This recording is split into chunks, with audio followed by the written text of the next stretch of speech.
Bernard, welcome to the programme. Thank you for joining us. We're talking about this study that's been carried out by New Zealand scientists on the effects on mental health of abortion, and it hasn't turned out the results that I think people were expecting. So just perhaps you could summarise what the study said for us. Well, first of all, the study was led by Professor David Fergusson, and he's quite an interesting character because he did a study back in 2005, and it got quite a bit of publicity. And he said that he's an atheist. He's pro-choice, pro-abortion.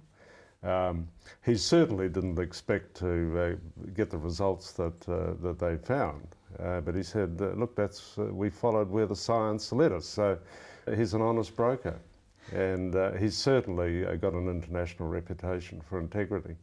So what did he set out to examine? He set out on this latest one. I should go back. He did a major study back in 2005, and he was studying, is there a link between abortion and mental health problems? One of the main things that came out of that 2005 study was that they found that any mental health problems were directly related to the abortion. Now, the orthodoxy in psychology is that if a woman has mental problems after the abortion, it has to do with what they term a pre-existing mental condition, and they conclusively put that to rest, that it was directly related to the abortion. So that was a major move forward. The other thing they found was that about 30% of the women they examined who had had abortions had serious mental disorders: drug taking, alcoholism, depression, suicidal. When they went to publish their findings, the medical journals that usually accepted their material, like a shot, they were getting turned down. And it was the Journal of Child Psychiatry and Psychology that accepted it, but they were actually effectively censored. So there was a number of critiques about their methodology, and so this latest study that's just come out addresses all those critiques, and they were international critiques, just sort of minor sort of quibbles about methodology, but they've addressed this in this new report. And the same result, that an abortion can cause some mental issues later on. Can cause, yeah. They summarise it by saying that there's about 30% of the women that that had an abortion had these problems, and they said that it's conclusive. And the key thing was they said the grounds for 98.9% of the abortions that are carried out in New Zealand are on mental health grounds. And they found that just doesn't hold, that's untenable, that actually the abortion is likely to give you problems. So they really cut the ground under that, under the main reason for the number of abortions. Because in the UK and here, that is, you have to have a doctor sign you off before you can have an abortion, and that's usually that's the reason that it's claimed is that it could cause you mental harm if you take a baby through to full term.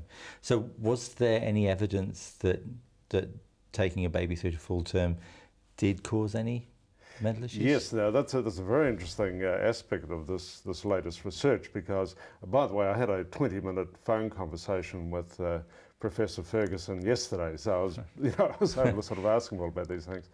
And he said, in this latest study, they had a fourth category. They looked at women who had unwanted pregnancies, were distressed by their pregnancy, and we know, so many women are in that situation, but for one reason or another elected to continue the pregnancy. And they basically came out okay. There was no, there might be sort of slight discernible, they're a bit more at the end of it, not all that happy. But they certainly came out pretty much the same as a woman who had wanted pregnancies. The problem is you can't, they don't know till they've actually had the abortion. You just can't, all we can say is that it can happen. And when it does happen, it's pretty devastating. So the implication now, and this is Dr. Fergusson's own words to me, is that the whole mental health grounds, the legal mental health grounds, are completely spurious. We know with the previous study, the 2005 study, there was no reaction from the New Zealand medical establishment, the New Zealand Medical Association, the New Zealand Medical Council, the Ministry of Health, no reaction whatsoever. And I asked Dr. Fergusson, I said, did anybody ever ring you up and say, look, implications of this are pretty serious? Because he described it as scandalous that more research hadn't been done in this area.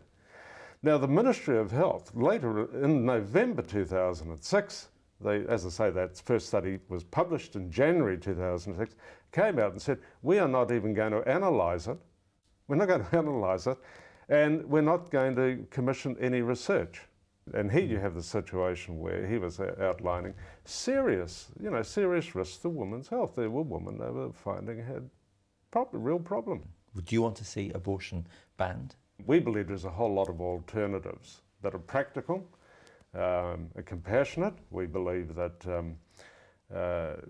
it's the worst way of dealing with the problem of unwanted pregnancies. It's a tragic waste of life, but there are ways. I mean, we've got thousands of couples who can't have children. And we believe in promoting the benefits of open adoption. So that would help in some ways. There's the fungi concept, which is the Maori concept of the extended family adopts a child. And one of the things we would like to see done, and we're working on this, is where a woman has every woman going for an abortion has an ultrasound scan in the hospital or the clinic, and that is to establish the accurate gestational age of the baby. They turn the screen away from the mother so that she doesn't see it. We know from the American experience that where a woman sees her baby on ultrasound, about 70 to 80% elect to go through with the pregnancy. So we would like be made mandatory to have that offer in that counselling. Look, we give you the opportunity to see your baby on the screen. And it allows proper, accurate, informed consent, which is a woman's right. Well, Bernard, thank you very much for your time. Thanks very much, Alan.